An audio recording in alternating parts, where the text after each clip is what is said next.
All right. Well, I guess we can get started. Should we wait a moment for people to arrive, so to speak? um, or we'll just get started. We're recording, so why not? Yeah. So I'm Robin Derby of the Caribbean program at the Latin American Institute, and I'm really happy to welcome Alex Huezo back to campus for this talk, which is our final for the academic year. So I'm going to give a brief introduction, and then we'll proceed with the talk. And you should submit your questions through the Q&A portal at the end. Or you can write them and we will attend to them at the end of the talk. So Alex Huezo did his PhD in global and sociocultural studies at Florida International University, where he won the Best Dissertation Award. But before he was there, he did his MA in Latin American Studies at UCLA. And he won an award here as well. He won the Outstanding Thesis Award from the Latin American Institute. So it's really a huge pleasure to have Alex sharing his work on Colombia, since he's a UCLA product, shall we say. So some of his articles include Contested Natures, Coca, the War on Drugs, and Ecologies of Difference in Colombia's Afro-Pacific Communities in the Journal of Political Ecology, and Eradication Without Prior Consultation, the Aerial Fumigation of Coca in the Black Communities of the Colombian Pacific. He is currently teaching in the Department of Ethnic Studies at the University of California at San Diego, but he's also, his previous work experience includes being a visiting researcher at the National Geographic Institute in Bogota, and also the Department of Political Science at the Universidad de los Andes in Bogota. And he has also been a consultant for a court case against Colombian counter-narcotics police in the Cauca Valley. And he also works in detention centers today. So let's see. His title for today is Coca, Violence and the Supernatural, Necro-politicizing the War on Drugs in Colombia. And finally, I just wanted to thank Brian Pitts, who's been instrumental in organizing this webinar, and I wanted to recognize the Tongva peoples of the Los Angeles Basin. So without further ado, I will hand over the baton to Alex. Thanks, Robin. Thanks for the introduction. Thanks for inviting me today. And thank you for any that are watching. I'm going to switch to share my screen here. And you should be able to see my PowerPoint, hopefully. So Robin already gave the title of my presentation. I'll go over the meaning of it in a few slides. As she mentioned, this is part of, well, as I should mention, part of what I'm going to talk about today relates to my MA thesis that I wrote as a student of Robin, The Violence of Displacement, Rural Migrants, and Elements of the Supernatural in Cali, Colombia.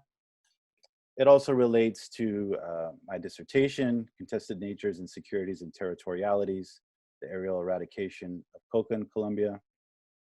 And I should add that in addition to the organizations that Robin mentioned, I also have to thank the process of Black communities in Colombia for facilitating a lot of the research, a lot of the interviews that took place.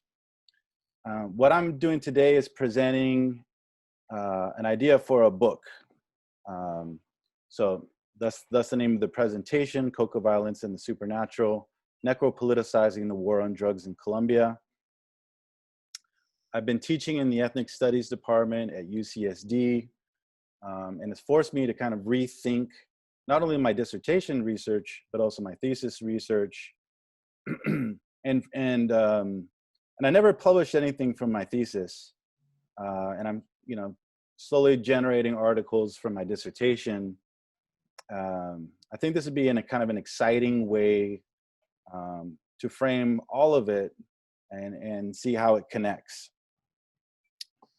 And I've organized it in terms of chapters. So the presentation today is in terms of a book proposal, is not complete At the end, I'll ask for, suggestions or, things for people that people want me to elaborate on. But I'm going to start with the chapter on the war on drugs. So the war on drugs, the US war on drugs, argues justified by two main discourses when it comes to Colombia, but Latin America and other parts of the world in general. The first is always that cocaine or fill in the blank and whatever drug is some form of a security threat, right? So here on the image on the left, you can see it's framed as a national security threat. Of course, a lot of places where the war on drugs is conducted also have their own ways of framing these different security threats, whether it's national, public, citizen security, human security. When you're talking generally about Latin America and the Caribbean, you talk about the regional security threat or the transnational security threat. And this, of course, has impacted, the way that counter narcotics and drug enforcement has operated in the United States and in Latin America and throughout the world, of course.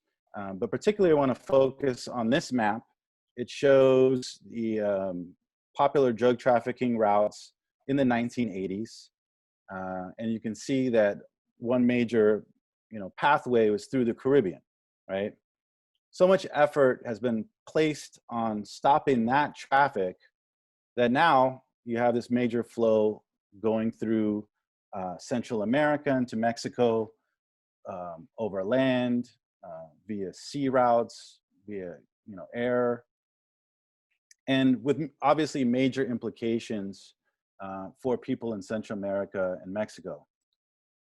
For instance, the people that end up seeking asylum at our border and the kind of resistance to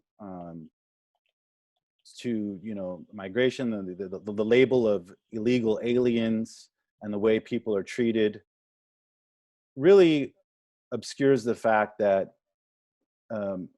that not just the war on drugs, but U.S. imperialism in general has had a major effect on why these people are seeking asylum in the United States. This particular graphic is non-commercial maritime departures.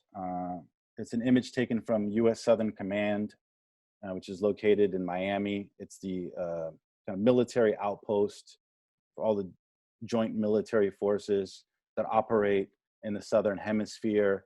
And you can see that there's an awful lot of traffic happening between Southern Colombia and Ecuador and Central America and Mexico, right? These are often boats that are or submarines that are trafficking drugs via these routes. And of course, there's all these other connections along that coast and the Caribbean coast as well. The second major discourse is that coca leaf is an ecological threat. This is a quote I took from the US Embassy website in 2015. What do the bad guys do? To plant coca, drug traffickers first go to a place and have to clear away forest or jungle using fire, using chemicals, axes, whatever they have. They are the first to destroy the environment. And of course, in Colombia, that discourse is replicated. Here you have a publication by the Colombian Counter-Narcotics Police, coca, deforestation, pollution, and poverty. So one of the major strategies to prevent this deforestation and coca cultivation, not just coca, right? First there was concern over marijuana, particularly along the Caribbean coast of Colombia. Later, coca becomes a bigger thing in the 80s and 90s, and there's also opium poppies being grown throughout the region. Aerial eradication, or the fumigation of these crops with crop dusters, became an important strategy. Colombia is not the only place where it happens. It's happened in Peru, in Bolivia, and other parts of the world. The argument is that it's safer than pulling it out of the ground, and that it's helpful for these difficult to reach areas where they're disconnected from the Colombian road networks. And then it's also more cost effective. I actually have a video of William Brownfield, who at the time was the Assistant Secretary of the Bureau of International Narcotics and Law Enforcement Affairs, answering my question about why aerial fumigation is important to the United States government in Colombia. Go ahead and play this. The argument for aerial spraying or aerial eradication more or less is as follows. The economic argument, which is to say it costs a lot less to fly one aircraft to say spray 500 acres in the course of a day than to deploy 300 to 400 human beings who individually, plant by plant, will eradicate by hand. So there's the economics, and then there's the security argument. You put 300 or 400 humans out there and start pulling the plants up. There's going to be some grumpy people. They're the people whose living, obviously, depends upon that coca or opium poppy remaining in the field. And when they get grumpy enough, they will start to shoot at you. And in fact, at a minimum, on an individual by individual basis, kill some people. And the worst case scenario, as we have seen, the community will rise up and push back. Those are the two basic arguments for aerial eradication. I myself don't, from my perspective, eradication is the key. The ideal is voluntary eradication. And voluntary eradication, I also acknowledge, you don't just say, please do it because it's the right thing. You have to find a way to make it in the interest of the individual campesino or subsistence farmer in Afghanistan to understand why he or she it wants to eradicate. They've got to get something, whether it's alternative development, additional livelihood, schools, clinics, paved roads, water, sewage, electricity, something. They have to have some reason to understand why it is in my interest to eradicate this stuff, even though I know that if I grow corn, I'm only going to make 25% as much as I'm making by growing coca, or if I grow wheat in Afghanistan, I'm going to make 10% of what I make by growing opium poppy. The second choice is, I acknowledge, manual eradication. It's far more thorough. Believe me, you pull that sucker out by the roots and you burn it, it ain't coming back. Aerial eradication has a percentage, and it can be in some places a rather high percentage of what in fact will survive the eradication process. I'm the son, grandson, great-grandson of West Texas farmers. By the way, we've been spraying for a long time. I mean, the fact that it's eradication, in fact, that's what we do as well. Crop dusting has been around since there have been airplanes, and it's hardly a new science. What is new, of course, is the involuntary nature of it when you're doing coca or opium poppy aerial eradication. My own theory is the Colombians have it about right, as they have put into their own proposed peace agreement, which is to say, first choice, voluntary eradication. Second choice, manual eradication. If 1 and 2 don't work, then we'll come back and do it exactly the way we've been doing it for the last 15 years. So in my research, I found that some of what he's saying is true, particularly the part at the end, but really those conversations where you're offering people choices occur very infrequently, which is a major reason why aerial eradication continues to be very popular. Now, it was happening from the 1980s to 2015. 2015 is also the year that I conducted the bulk of this dissertation research, spent the entire year in Colombia. And the program ended on the day I was actually leaving Colombia. a total coincidence. I'm not claiming responsibility for ending aerial eradication. However, there's been a boom in coca production and cocaine production in Colombia ever since. And this year, the Colombian government has decided to begin again. And in this interim period between 2015 and 2020, there's been a lot of experimentation with aerially eradicating with drones. So that is the future and the present for how aerial eradication is being conducted. What's really controversial about this is that there's been several chemicals used throughout the years. The most recent chemical to be used is glyphosate, which is being banned in different states and countries throughout the world. There's also an additive called Cosmoflux, which makes the droplets heavier. There's a major issue with the wind blowing the chemical off course. So it ends up on all kinds of crops that weren't intended to be sprayed, which you can imagine is a big problem for people in rural Colombia, especially farmers that depend on this food for their subsistence. And of course, not the fact that they're not just spraying the intended crops, that are also hitting major waterways, residential areas, et cetera, et cetera. I'll get into that a little bit later.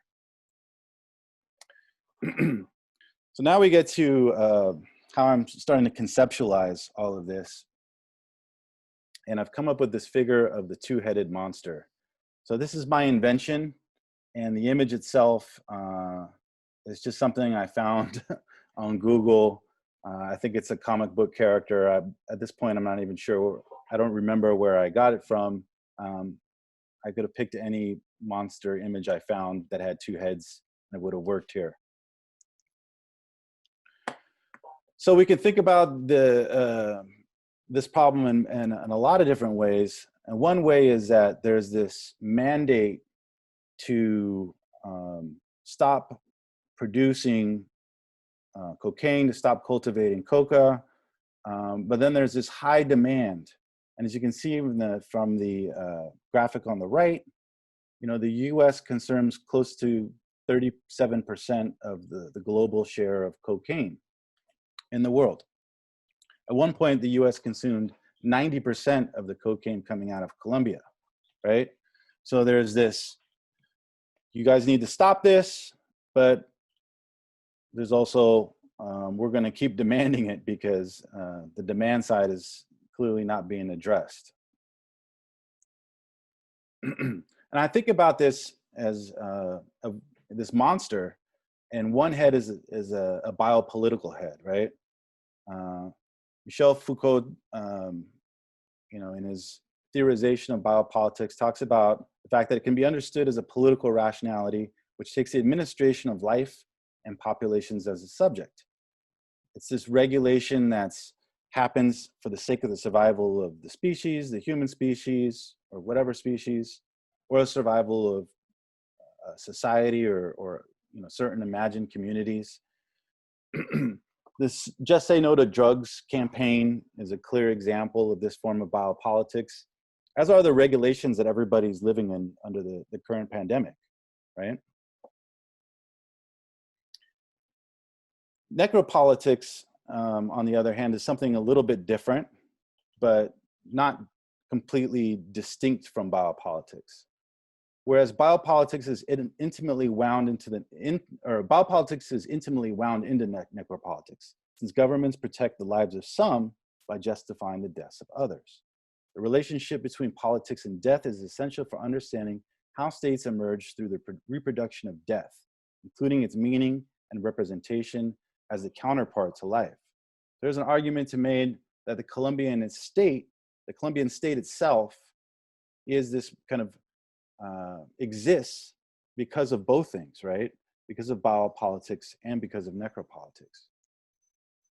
So the necro-political head of this monster, and necropolitics, this term or concept framed by Achille Mbembe, is essentially necropolitics is essentially a critique of biopolitics, right? So under what practical conditions is the right to kill, to allow to live, or to expose to death exercised? Membe writes about, slavery, colonialism, apartheid systems, writes about the colonial existence in Palestine, right?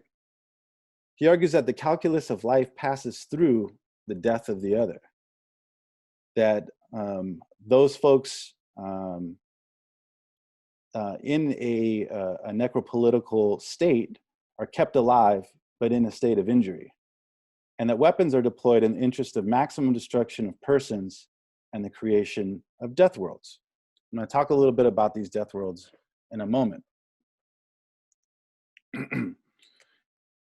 In the context of the war on drugs, I argue that the war on drugs exacerbates the permanent state of injury of poor rural Latin Americans in general. You could also argue, of course, that it exacerbates the permanent state of injury of Black and brown folks in the United States and other places throughout the world that find themselves incarcerated on drug charges. I also argue that indifference, inaction, and willful ignorance are not only complicity in killing, but a form of necropolitics. And lastly, that the displacement of people from one death world to another is a form of necropolitics. And displacement is important because we're talking about a country with the second highest number of internally displaced peoples in the world, right? Colombia ranks second only to Syria. This particular graphic is from 2018. And to give you an idea, estimates vary on how many people are internally displaced in Colombia, but 5.8% is, we're talking close to 12, 15% of the total population, right? And people are not only displaced, I'm not arguing that they're displaced by, all these people are displaced by the war on drugs. I'm arguing that the war on drugs is exacerbating that condition. Obviously, there's been these overlapping conflicts that have been happening in Colombia for a long time, right? There's a peace settlement that happened a couple years ago with the FARC, but violence continues, and the assassination of civic leaders has actually increased since that peace deal was struck. People are displaced for economic reasons. People are displaced for because of environmental disasters. And so I'm not arguing that all of this, to be perfectly clear, is connected to the war on drugs, although I am arguing, once again, that the war on drugs is exacerbating these issues. Okay, now I'm going to switch to a different register, which is to talk about supernatural visions. This is some of the material I researched for my master's thesis. And I want to be clear also that because this is a book proposal and this is an idea that I'm still fleshing out,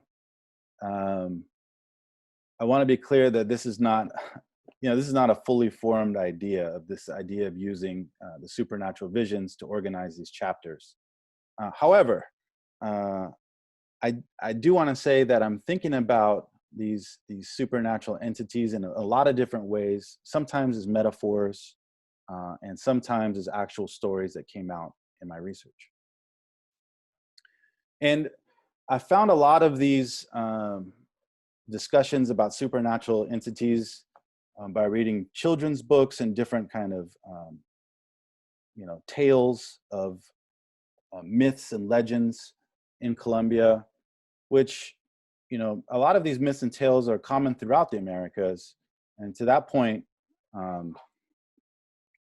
when I told a relative in El Salvador that I was doing this research, she promptly sent me 2 books on those myths and legends in El Salvador, some of which are the same that I found when doing research in Colombia.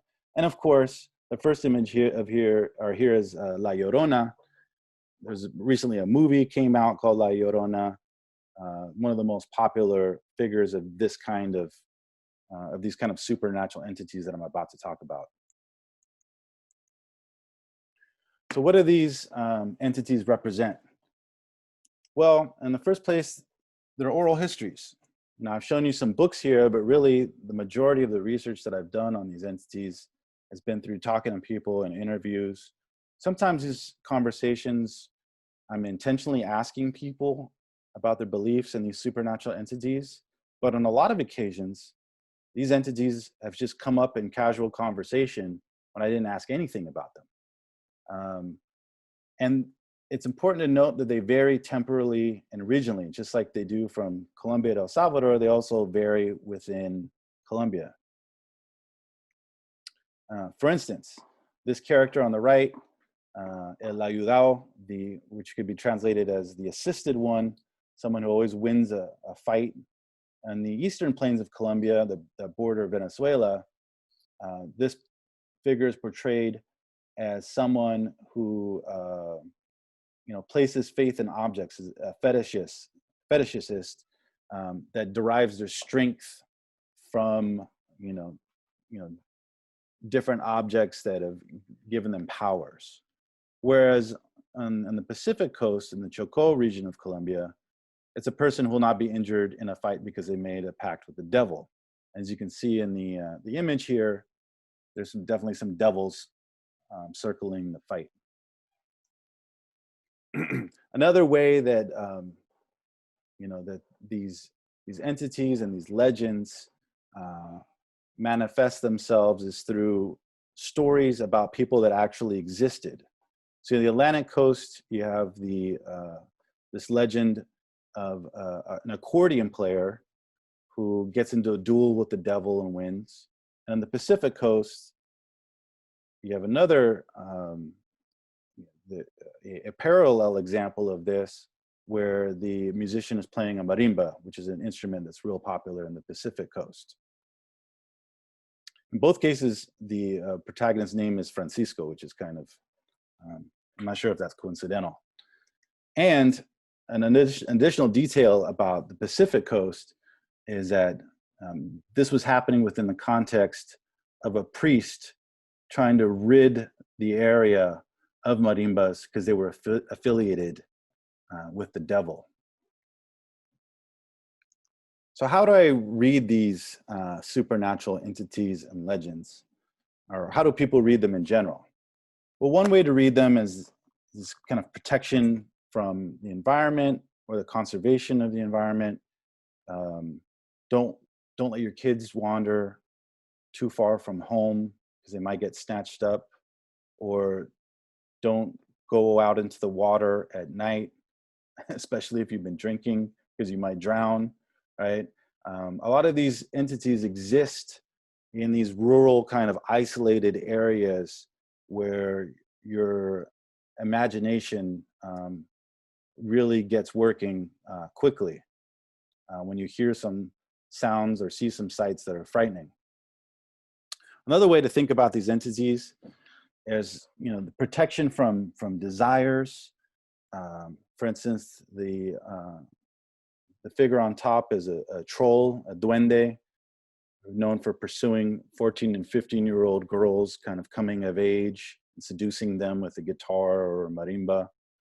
And then you have this figure below, La Viuda, the widow, who seduces men.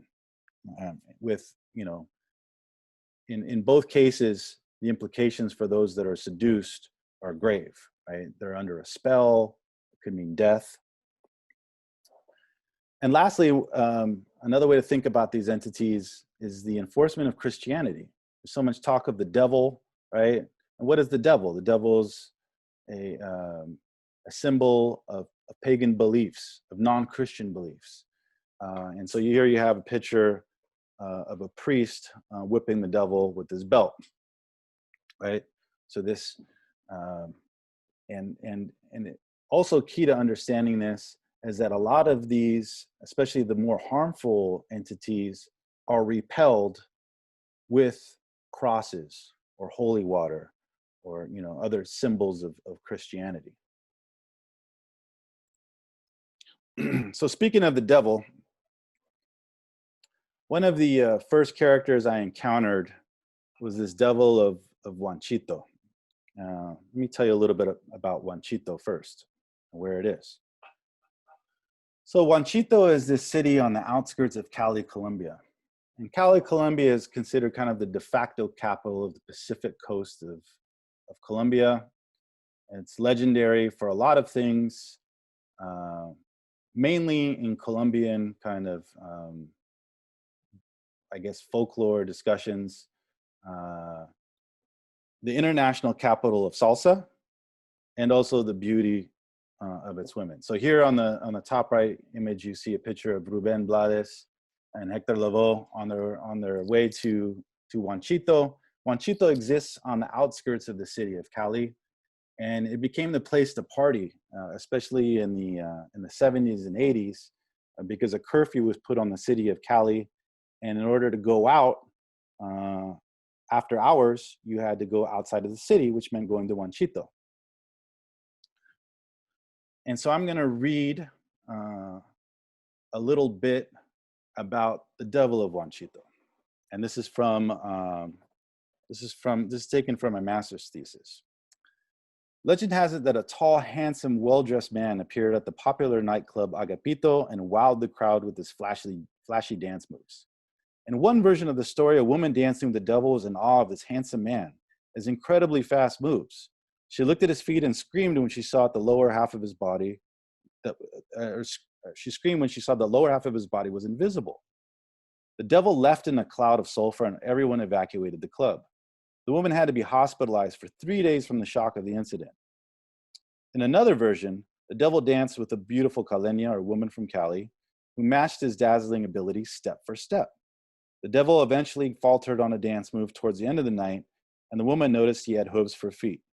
He subsequently turned into a beast and roared with laughter, disappearing in a cloud of sulfur. The caleña, enamored by the devil, followed him out of the club.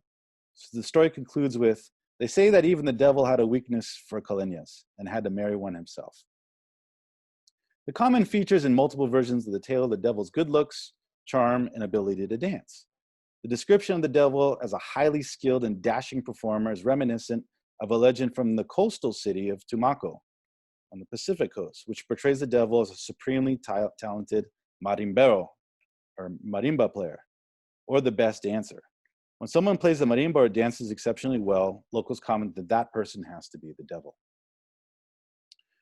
The participants interviewed in my MA fieldwork recalled that the devil of JUANCHITO was finely dressed and stepped out of a luxurious car. One informant suggested that the devil of JUANCHITO represented a narcotraficante, a drug dealer, or a member of a cartel. That affiliation makes sense based on the time and setting of the devil's appearance. During the 1990s, the cartels of Cali were in full force, and the salsatecas, or nightclubs that exclusively play salsa of JUANCHITO, were a popular hangout. Narcotraficantes also have a reputation for attracting the most beautiful caleñas and taking care of their every need. In his book, Dancing with the Devil, Jose Limon documents an account of the devil that bears an uncanny resemblance to the devil of JUANCHITO. Although the setting is quite different, his fieldwork was completed in South Texas in the 1970s. The devil of this particular dance hall was handsome, well-dressed, a good dancer, with goat hooves for feet, and also disappeared in a cloud of smoke. The elderly generation perceived the presence of the devil as an indication of the changing nature of the dance hall and the erosion of morality. Men, particularly married men, viewed the appearance of the devil as testimony to the fact that women always want more. This devil of South Texas is white and affluent, providing material wealth in an area dominated by Mexican-American men of more modest means. As for the young women, those most often telling the stories about encounters with the devil, Limon observes that the devil appears to be a sexually charged site of admiration, delight, and playfulness. In comparison to Limon's observations in Texas, the narcotraficante devil in Cali similarly represents a figure that is both morally disreputable and desirable. The narcotraficante has the power and disposable income to lure beautiful women, yet the stigma of his profession would make him the subject of moral opposition. Like any story repeatedly told, the details have been exaggerated with time. While a good number of Caleños find the story utterly ridiculous, there are those who believe that the devil did appear in Juanchito. Julio, in an interview, who claims that he saw the devil as a child in Buenaventura, a port that's very close to Cali, had read in the newspaper and saw a television news report in the last few years that the devil had been spotted in another nightclub. In Julio's recollection, a child lifted the devil's shirt and saw his tail. The devil ran off with a woman, whom he later killed, and the devil remains on the loose in Cali. So, this is the kind of the story that pulled me in to look at Cali as a place for super natural entities happening. Remember that my first research in Colombia is about the connection between the violent displacement of individuals from the countryside to the city and how that has impacted their belief in supernatural phenomena. So the next entity or monster that I found, the monster of the Blue Lagoon, el monstruo del Charco Azul, actually came to me in a footnote. And I was interested in finding out whether more monsters like this existed. And so first, let me explain what this monster is all about. So Distrito Agua Blanca is this section of Cali where it's largely populated by migrants from the countryside, recently arrived migrants. There's a lot of kind of ramshack housing, as you can see on the picture on the right. That is the picture of the Blue Lagoon. Obviously, it's not very blue these days. Probably a lot of sewage water, right? And what's interesting about Agua Blanca is that it holds roughly a third of Cali's population, and it's extremely violent. People are living in, this is an interviewee that invited me to check out her house, kind of insisted on me checking out her house and see the living conditions. There is a lot of poverty, there's a lot of violence, and this monster is particular not only to this lagoon, but also this entire neighborhood is known as Charco Azul, just to be clear. And you could think about this monster as a synthesis of three other entities. These are images from one of the children's books I showed you earlier. Obviously, there's some sexualization of these monsters happening, or these entities happening. The first is La Tunda. And La Tunda is, in the Pacific coast, this figure that seduces people, men and in some cases children. And she seduces men by posing as former lovers, and then reveals her true appearance once they've been seduced or are under her spell. La Viuda is the another kind of seductress figure that kills the men that she lures. I've already talked about her a little bit. And La Madre de Agua is a figure that not only is seductive, but also drowns people by pulling them underwater. And so what you had in the case of the monster of Charco Azul is this monster that's dragging people underwater and killing them in this blue lagoon. And the story starts when 100 dead bodies are found at the same time. And the explanation is as it's this monster, right? The synthesis of these different entities. And it's reflective of the violence of that era. The 1970s and 1980s were a time where lots of people were moving to Charco Azul, and it was still relatively, or not as densely populated as it is now. And there was more kind of supernatural entities being talked about and being seen in the neighborhood.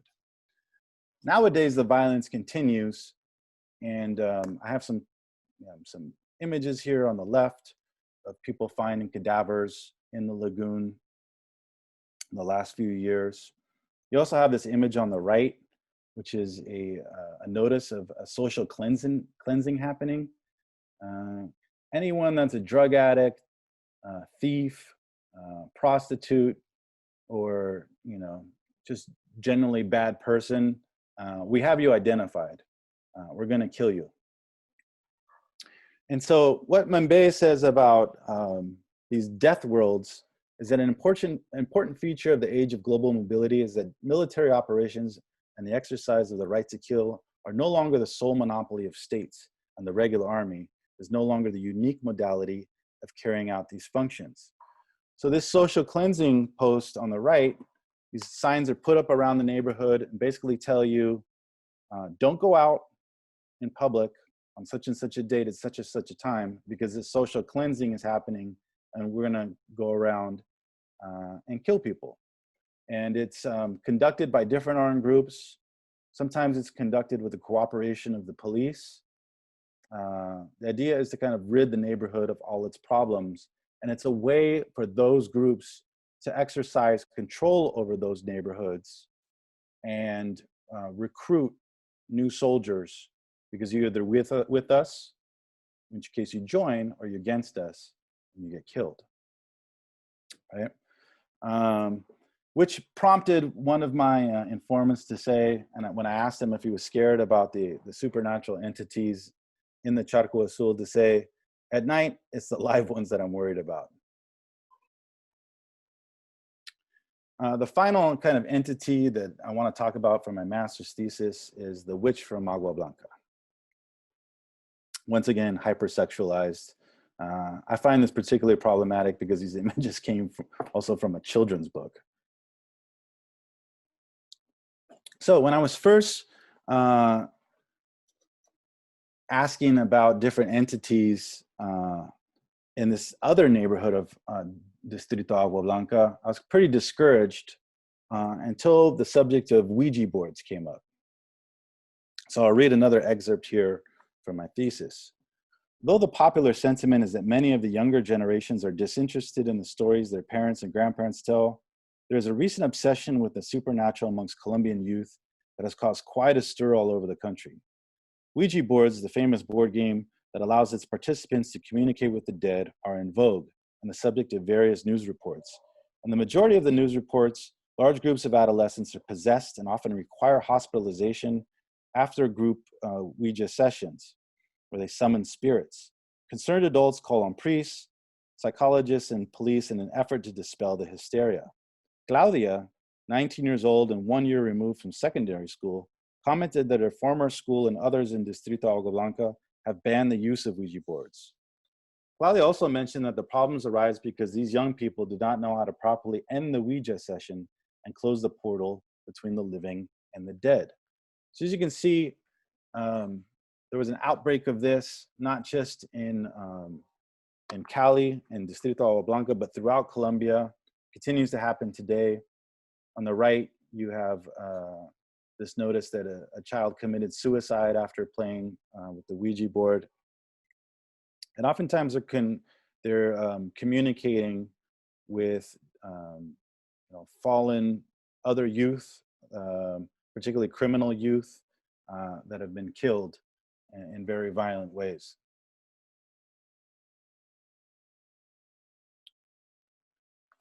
I'm going to read one more section from my thesis before we move on from my thesis. And this is specifically about the witch of Agua Blanca. Jesus, Claudia's father, eventually related the conversation to witches, commenting that witches have the ability to separate spirits from their bodies. Witches typically torment people through hechicerias, witchcraft or spells, and intrusion into their dreams. They can also shapeshift and take the form of an animal to disguise their identity. The first day I interviewed Jesus, his family had found giant black and yellow worms with unusual antenna-like protrusions inside of his daughter's room. The worms appeared in the middle of a cement floor on 3 consecutive days, and when Jesus held a candle near the worms, they exploded. Claudia was completely convinced that this was a hechiceria, or a spell cast by her neighbor, a witch.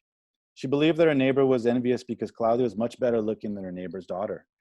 Claudia also woke up on several occasions with her hair braided and with bruises from bite marks on her arms and neck, all telltale signs of witchcraft. Claudia acquired an amulet to protect herself from the witch, a stone that she eventually discarded because she did not have much faith in its power. She also visited her church in an effort to rid herself of her problems with this witch. Jesus, who's pictured here, and his wife Nelly have lived in this neighborhood of Manuela Beltran, Distrito Agua Blanca, since their displacement in 1988. They began their own foundation to assist the displaced population and were formerly the proprietors of an arepa, which is a Colombian pancake-like food made of maize flour, an arepa stand that they operated in front of their home. Jesus and Nelly sensed the idea that their foundation is not well received by all of the neighbors, arousing feelings of jealousy. They specifically mentioned Agustina, an Afro-Colombian woman from the Chocó, because she verbally expressed discontent with the foundation at a neighborhood meeting. Jesus and Nelly claimed that this woman, a bruja, has attacked their home on 2 separate occasions. On one occasion, a large amount of salt fell into the kitchen from an opening in the roof, ruining a meal Nelly was preparing. They also believe Agustina transformed herself into a black cat and that they witnessed her enter their home in the middle of the night. This cat, tracking in dirt from the cemetery, broke a pane of glass after being spotted by Jesus, fled the house holding a large piece of broken glass in its mouth. I was told that Agustina lives in the sports field near the local school, the same sports field where other informants 2 months prior, during a separate interview, told me that they had seen a witch appear every so often. Part of the reason Nelly is convinced that Agustina is the witch responsible for the instances is because Agustina's local reputation for witchcraft, because of her local reputation for witchcraft, Nelly interprets Agustina no longer greeting her on the street as a sign of hostility. The accusations speak to the ethno-racial tensions in the neighborhood and distrust in migrant communities. When originally discussing witches in his neighborhood, Jesus mentioned that those from the Chocó and Tumaco, predominantly Afro-Colombian areas, have a proclivity for black magic. Claudia made a similar remark about indigenous folks from Putumayo, which borders the Amazon, an area within a large indigenous population, also being heavily involved in witchcraft. And you see the continuation of this trope in the media. There's a woman that was accused of murder and of stuffing dead bodies into a suitcase, accused of witchcraft. It's clearly Afro-descendant. And a woman who's been on the news a lot lately, seen as kind of portrayed here as kind of like a wild animal on the top right. And the Netflix show that kind of says it all, Siempre Bruja, Always a Witch, which portrays an Afro-Colombian witch that was alive during slavery and has been transported to the future through witchcraft. So, what's the point of bringing up all these supernatural phenomena? Well, in the first place, I feel like there's these spatial inscriptions of violence and trauma, right? They also pose challenges to the biopolitical and necropolitical order. And lastly, they are racialized and genderized versions of necropower, the necropower of the spirit world, which is to say the subjugation of life through the supernatural. And with regard to this, I have a quote from Frantz Fanon. In talking about the phenomenon of Vodun in Haiti, he says, "The atmosphere of myth and magic frightens me, and so takes on an undoubted reality. By terrifying me, it integrates me in traditions and the history of my district or of my tribe. At the same time, it reassures me. It gives me a status, as it were an identification paper. In underdeveloped countries, the occult sphere is a sphere belonging to the community, which is entirely under magical jurisdiction. By entangling myself in this inextricable network where actions are repeated with crystalline inevitability, I find the everlasting world which belongs to me, and the perenniality which is thereby affirmed of the world belonging to us.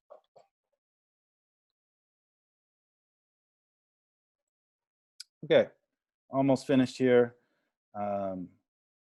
The second to last chapter is about the killer plant. So now going back to the war on drugs, and this is something a friend told me about recently, and I was super excited to hear about La Mata que Mata, the killer plant. And so let me play you the video and then explain it. And the translation is on the right in case you don't understand Spanish. Si no cultivas la mata que mata, cambiarán muchas cosas del campo. Desaparecerán los sembrados de minas, se secarán los ríos de sangre, cesarán las lluvias de plomo, llorará la gente de alegría, se acabarán las noches oscuras, regresarán los desplazados al campo, crecerán cultivos más sanos. La coca, la marihuana, la amapola matan. No cultives la mata que mata. Un mensaje de la Dirección Nacional de Estupefacientes. So a message from, the kind of main organization for the control of counter narcotics in Colombia. This was on the radio waves and on TV from 2008 to 2010. In 2010, an indigenous group sued this organization of the Colombian government, this agency of the Colombian government, and had the ad removed from TV on the basis that, we cultivate coca and we don't do it to kill people. We do it because it's part of our belief system. So why are you portraying it this way? That's kind of the gist of the court case. And for those of you that weren't able to follow the Spanish, basically says if people stop cultivating illicit crops, marijuana, opium poppies, coca, the Colombian countryside would be cured of the following problems: explosive landmines, blood in the rivers, lead-filled rain, dark nights, and the displacement of rural Colombians. People would cry tears of happiness and grow healthier crops. Right? So I'm going to take this next section to kind of break down the significance of this particular entity, which I'm also framing as one of these kind of, I think it's meant to kind of emulate either a monster or one of these supernatural figures. And notice also that the narration was in a child's voice, meaning that it's, meant as a warning to children, right? So we've talked a little bit about the strategies to eradicate illicit crops. This is a map that I made here on the right. And you can see that of the three different strategies, aerial eradication, manual eradication, or pulling it out by hand, or alternative development. So you have the kind of blue squares with the X in the middle, or manual eradication. The orange is alternative development, and the plains are aerial eradication. The pink areas are where indigenous lands are titled, and the blue areas are where these blue areas here on the Pacific coast are titled to Afro-Colombian communities. You can see that there's this kind of preponderance or this heavy dose of aerial eradication in this southwestern corner of Colombia. Cali is just about here, and I did my research in all of this area. And the way that plays out has a lot to do with, I would argue, three geographic imaginations of Colombia. The first is Colombia as insecure space. So the areas that are in light blue and this kind of beige don't count because they weren't registered. But these areas that are kind of reddish or dark red in particular, are meant to mark areas where non-state armed violence has occurred during this time period from 2000 to 2012. And 2000 to 2013 show coca density, the cultivation of coca in Colombia. So you can see it's really rampant in the southwestern corner. There's also another geographic imagination that's super important to this discussion, which is disconnected space.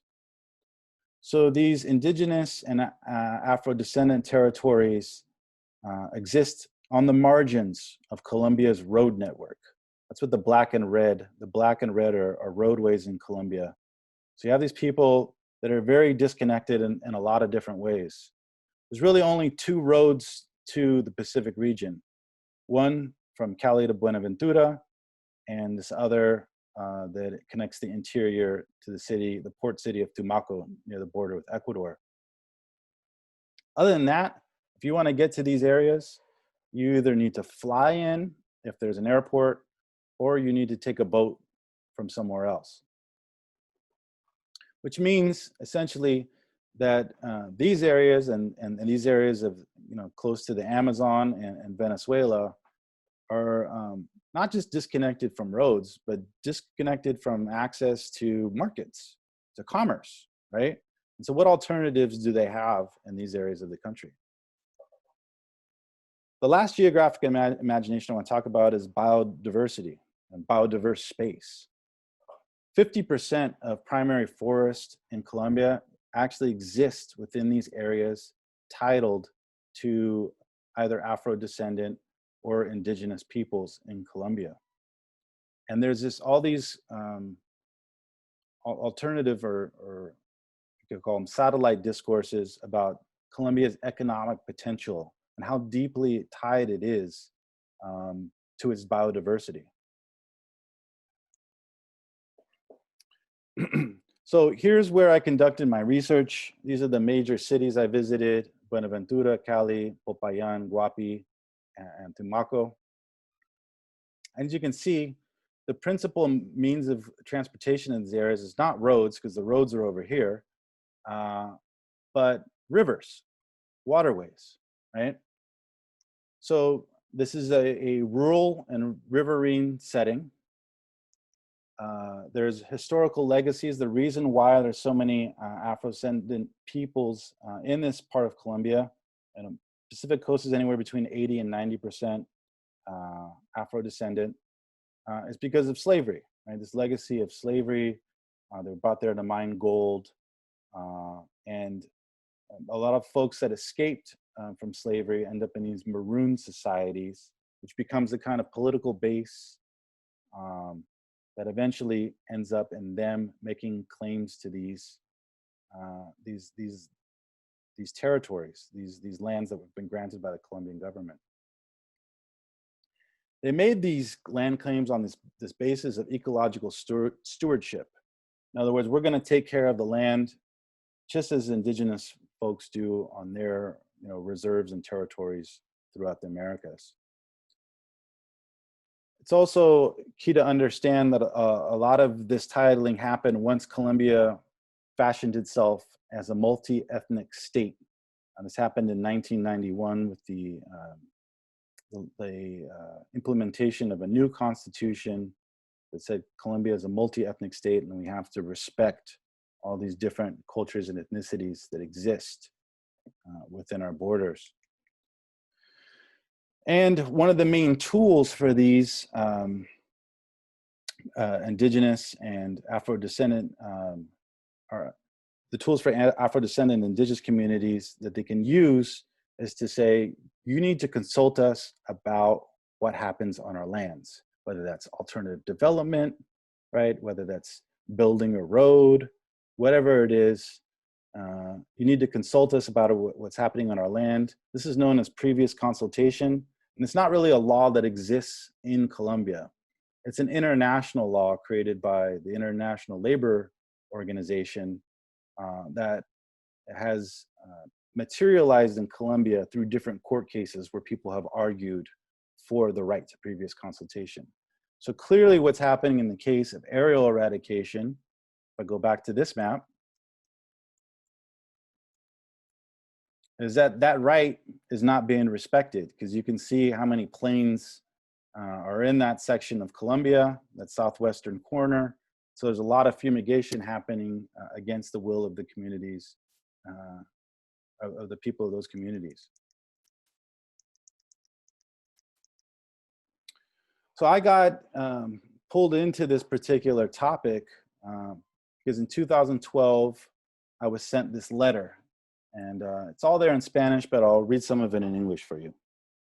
On August 20th, 2012, Colombian Army helicopters and small planes used chemical warfare on the collective territory of the Black communities of Alto Guapi. As a result of this chemical warfare, the local residents say that Francisco Paz Quenu, an 80-year-old grandfather who was in good health, immediately fell ill and passed away on August 21st, the next day at 4 a.m. after being exposed to that damned fumigation poison. And I thought about the work I did on the supernatural and violence, and I never published anything. I was planning to continue it for dissertation field work. And I was also feeling kind of weird about it because, you know, one of the outside members of my committee said I run the risk of exoticizing Colombian culture by talking about supernatural myths. I agreed with him to an extent. I deleted a lot of the parts of my thesis that he found fault with. But on the other hand, I was also thinking about, you know, what the United States was like at that time, and the fact that, you know, the Twilight movies were the most popular movies out, you know, which are about vampires and werewolves, right? So I thought that was a little bit unfair. But really, I saw this as an opportunity to situate my privilege as a U.S. citizen, someone who could, you know, go to Colombia, who could speak Spanish, and to, you know, think about this in a slightly different way. Instead of focusing on, you know, why people are leaving the countryside and their beliefs in the supernatural, begin to focus on, you know, what is the U.S. involvement in contributing to this displacement. And so at the ground level, this aerial fumigation has caused a lot of problems. You know, cancer, skin diseases, birth defects, respiratory ailments, a lot more. I put question marks behind these because different organizations in Colombia and agencies and organizations in Colombia and the United States always dispute all of these different ailments and say, well, it's not the glyphosate that caused that. It's all those other chemicals that they use to make cocaine, like the paste and the powder, that caused all of these problems, right? And that's how they rationalize these, like, for instance, the graphic you see here of the child with you know, skin problems, is to say, you know, you can't separate the damage done by the growers and by the processes of processing it into cocaine from what we've done with aerial spraying. What we've done with aerial spraying is very minimal, the damage, compared to that initial damage. There's also, you know, major concerns about food sovereignty. A popular catchphrase, or not catchphrase, but a popular phrase when I ask farmers what the impacts of all this stuff is, that el árbol no se da, the tree or the plant no longer bears fruit, right? They complain about the seeds being ruined. They complain about the pests migrating from, you know, fields that have been fumigated to new fields with legal crops, and that's destroying the legal crops. And of course, complain about the contamination of water, especially fish and shellfish as a sustainable food source.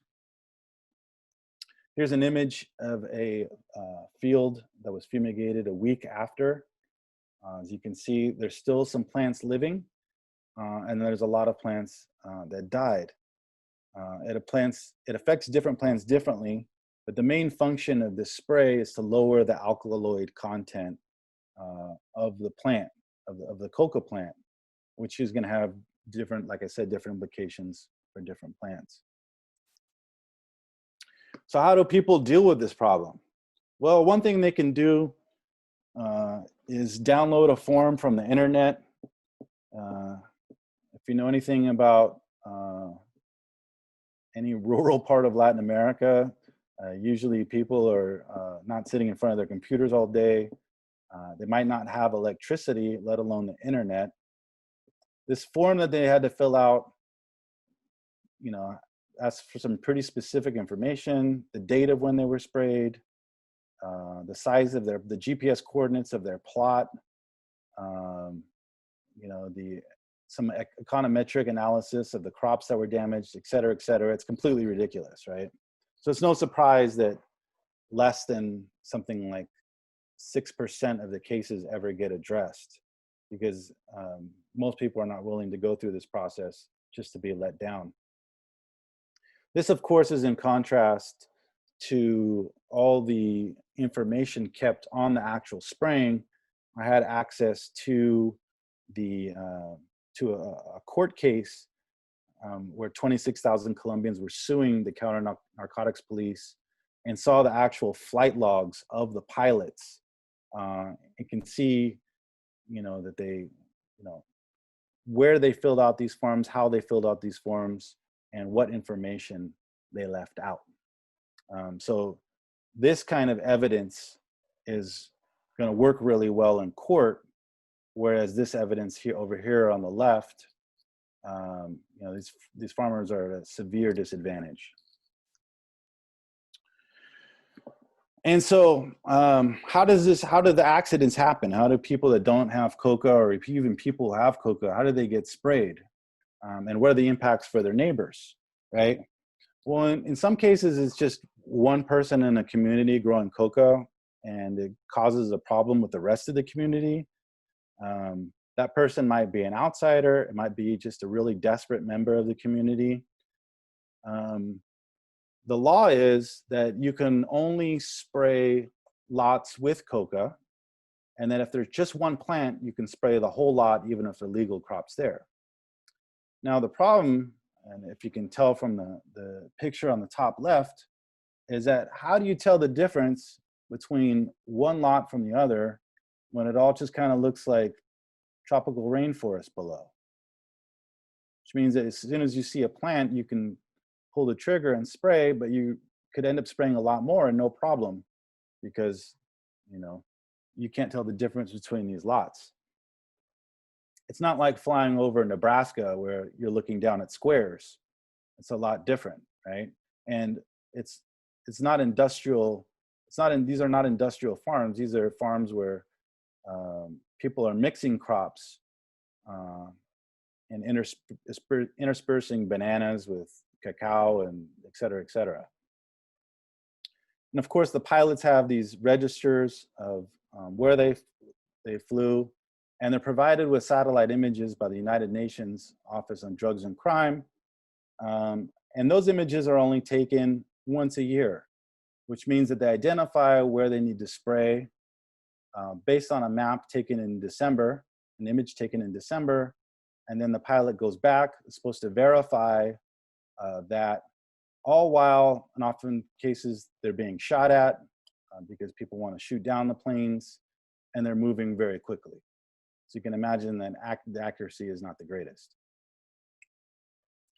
For the people on the ground, this is a major threat to the social fabric of their community, and often results in displacement to cities. And on the subject of the fabric of their communities, I have one last thing to read. This is from my dissertation. And Dagoberto is an interviewee who's talking about the issue of food sovereignty and his community meetings where people talk to each other about the crops that they're cultivating and other things. He says, we do everything in those neighborhood meetings. We not only focus on this issue of food, income generation, and the social component, but we also begin to share experiences. So if I have this banana tree and X plague is attacking it, like the screwworm, we discuss what controlling that pest would look like. Biological control without using a chemical, because not everyone has money to buy a kilo of it to control that worm.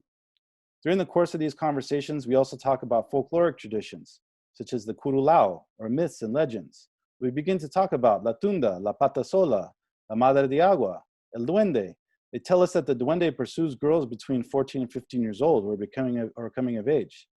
The madre de agua is an entity that chases people down at night after they've been drinking and drowns them.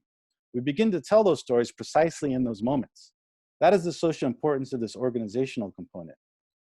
But in order for us to have these conversations, we need to empower the people in our territories with a prior knowledge of history. And this is carried on from generation to generation. So, what is the killer plant? What is the significance? Is it a biopolitical monster to scare children? One that blames Colombian peasants for environmental degradation and violence? Does it support that idea that Colombia will prosper if people stop cultivating illicit crops? Or is it an anthropomorphized materialization of the necro-political order that rationalizes the permanent state of injury of the rural Colombian exposed to harmful chemicals, that embodies the indifference, inaction, and willful ignorance of transnational drug politics, and contributes to the displacement of people to urban death worlds? I have some ideas from other chapters. I'm interested in what other ideas people might have. One chapter I'm thinking about is the disappearance of certain supernatural visions, which could be metaphors for the disappearance of certain flora and fauna connected to the war on drugs. Another way to think about this is through zombie politics of a transnational drug policy, right? We looked at both at the United States and Colombia. And lastly, the biopolitics and necropolitics of the new ways of area fumigating, which are through drones. I'm going to end on this note. This is a quote from Afro-Colombian scholar and poet Alfredo Vanin. It is possible to confirm that all human history has been constructed through waves of migration, from the time of primitive gatherers to the present displacements of people created by internal or national wars. People emigrate because the paradise they lived in has collapsed. And having visited this area of the world, I can say it's truly paradise. That's an image that I took while on my way to visit people for an interview in the town of Guapi. And that is all.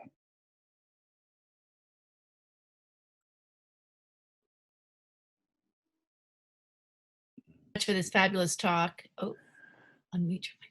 Okay. I'm gonna stop sharing. There we go. Okay. Well, thank you so much for this really stimulating talk. And I know there are going to be a lot of questions. And I just want to reiterate that you should post your question on the Q&A. We don't have any questions yet. So I might take the opportunity to ask a couple. Sure. I mean, I was thinking about there are a couple of things. I wondered about the gender politics of, these images. Okay, now we're getting some questions. All right. Let me just ask about, whether you have some thoughts about the gender politics of the figure of women in the lore, and also the kind of cult of affliction, at least in the image, you had women. And I wondered whether some of the aerial fumigation is having a particular effect on women's, are women aborting? Are they having trouble holding children to term?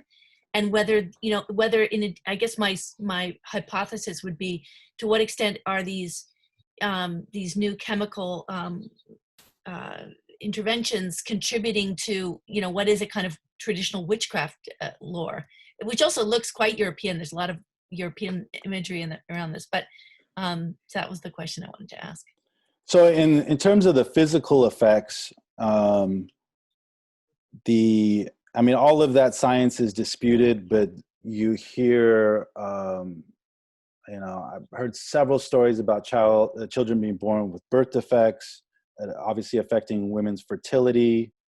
Also, women's ability to just congregate and talk to each other. whether that's in the harvesting of rice or the collection of shellfish. So I have more details on the kind of social impacts. The science of it is always disputed, right? And they always go back to this, well, the cocaine is doing that much more damage, right? Is always brought up, and it's this huge shield that they use to kind of deflect attention from any of the potential impacts. The exception is the case of Ecuador, where fumigation drifted across the border and there weren't people growing anything. And the Spanish doctor went in and did all these studies and listed out all these different impacts where people weren't growing coca, but they were still being fumigated because it was blowing across the border. Yeah, I wish I had more information for you on that. But that also wasn't my focus, right? You're asking how this is kind of materialized in terms of, ways people, to be honest, I don't know. That's one of the things that, this is difficult for, this is me trying to merge something I did before with something I did now. So I didn't ever think to even ask anyone about that. So it's something I'd have to look into. Terrific. So we have a couple questions. Sure. I'm curious how you see Tausig's work fit in with your own. Do you have thoughts about visual media and supernatural visual narratives as shifting local discourses, folklore, and the otherworldly actors and interventions in the human, animal, plant world? Oh, wow, yeah. So Tausig's work I see as an inspiration because he's, kind of has these kind of creative strategies for pulling in people to what he's talking about. So I see this in very much the same vein where there are times where there's no apparent connection between what I'm talking about and the supernatural. However, I am thinking about using a lot of these entities to frame different chapters and use them as metaphors, right? To talk about either the disappearance of different things or the emergence of new entities in particular spaces.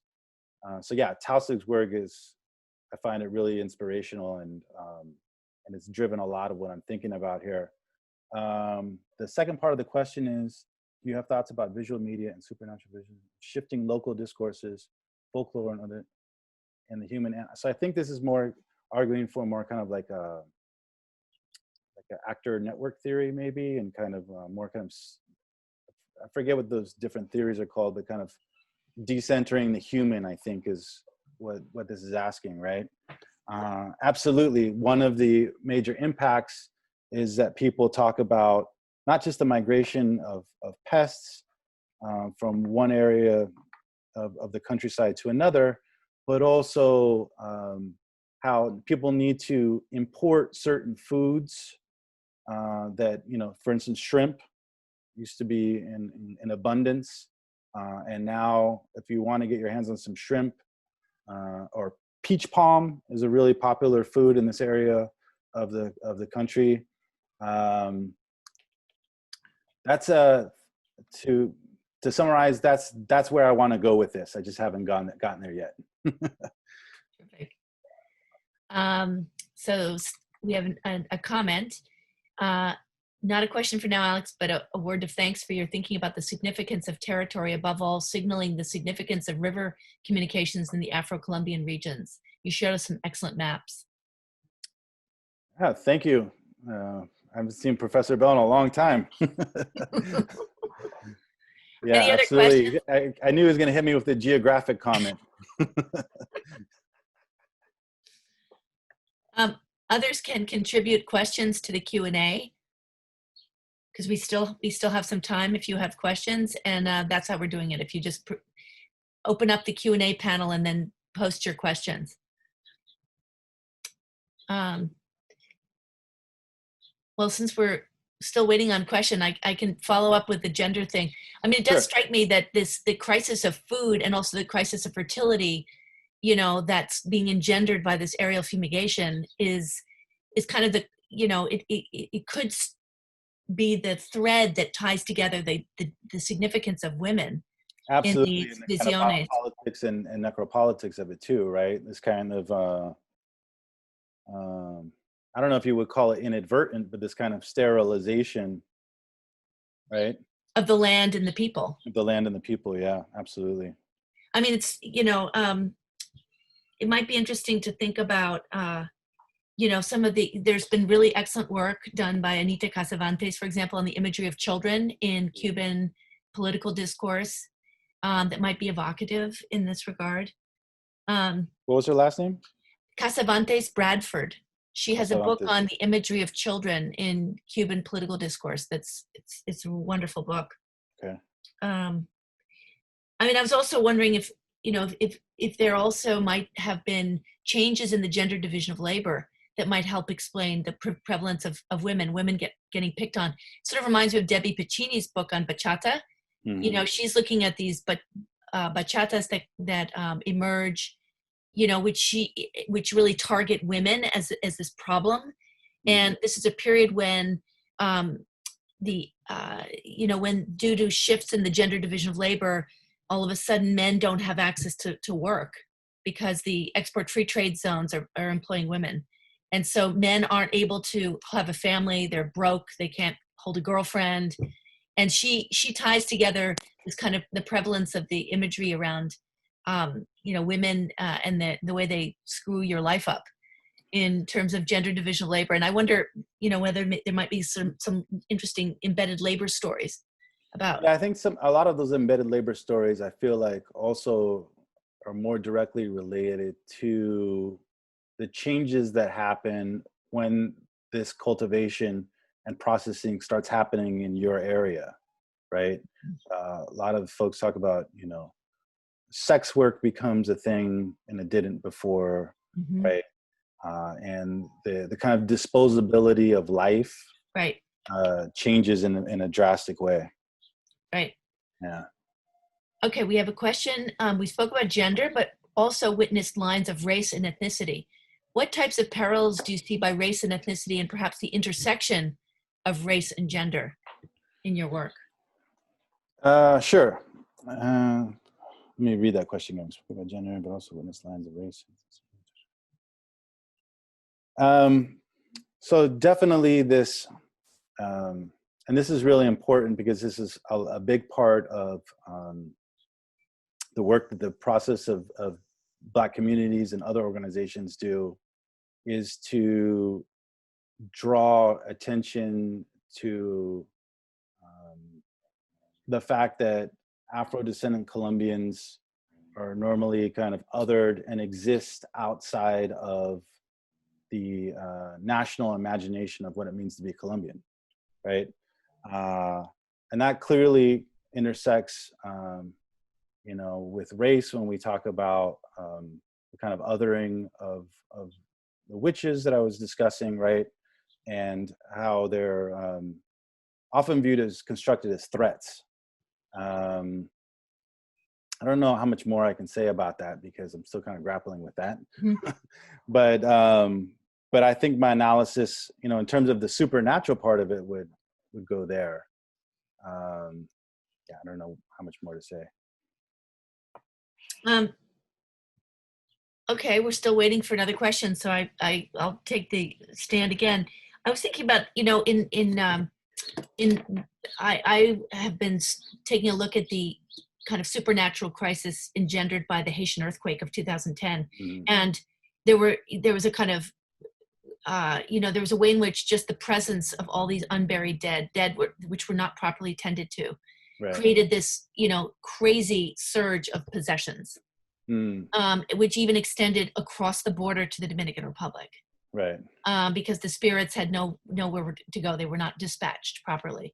Right. So it made me wonder if there might be some kind of parallels here with these visiones. I mean, in terms of like the, one thing I thought about is, a lot of these ideas that I've, particularly with regard to biopolitics and narco-politics, came about because of the readings I've assigned for this quarter. And one of them particularly addresses femicide in Ciudad Juarez. and the, with the significance of how bodies are displayed when they're displayed in mainstream media versus when someone chooses to show you what's happened to a body, which is a very different thing than the kind of normalization of seeing certain kinds of bodies that have suffered violence in mainstream, that come about in mainstream media, right?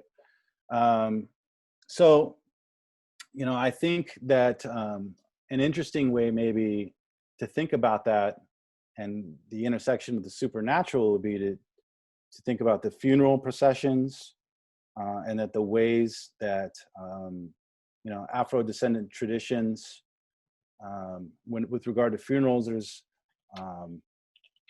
and I don't want to, because I'm not an anthropologist and this is not the focus of my research, so I don't want to go wander too far afield, but there is definitely moments, particularly when young people are killed, that the funeral is an opportunity to guide them where they need to go. When someone's death is taken from them before it was naturally supposed to happen, which is older age, right? That the significance of the body in those instances is different because you're physically with the dead body for days at a time and making sure that they get where they need to go. So I think that could be a way to think that through. Very interesting. Yeah. All right, we do have a couple more questions. Does the supernatural represent evidence of trauma, at least in part, in your conception? This seems perhaps reductive, but I'm looking for you to discuss a bit more how the supernatural piece connects to the trauma that these people have endured in the war on drugs. Absolutely. Yeah, it's one of the things that I try to argue in here, that it is a kind of like a marker of different forms of trauma. The problem in discussing this in relation to the war on drugs, that it becomes difficult at times to disentangle it from other armed conflicts happening in Colombia, whether it's over drugs or, it's connected to illegal mining. I think it's a really important point and something that I should probably draw out more forcefully the next time I present or when I write about this, is that,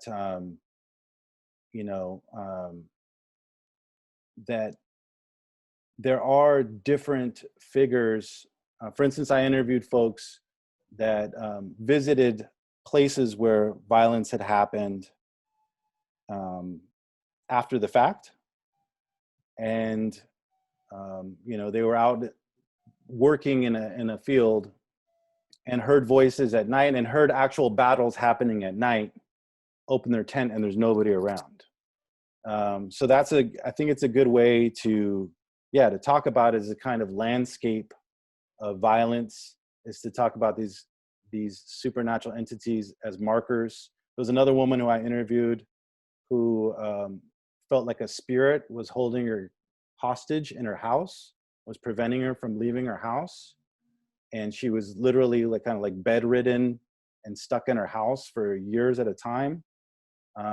And there's some questions as to whether that was actually the case, or did she have anxiety caused by all the kind of violent trauma happening in her neighborhood? And was that keeping her from going outside? At a certain point, she was released from that and able to go outside again. But I think it speaks to that point. Fascinating. Could you mention who are the authors we should read to understand this region? Is literature dealing with the impact of the pesticides on the environment?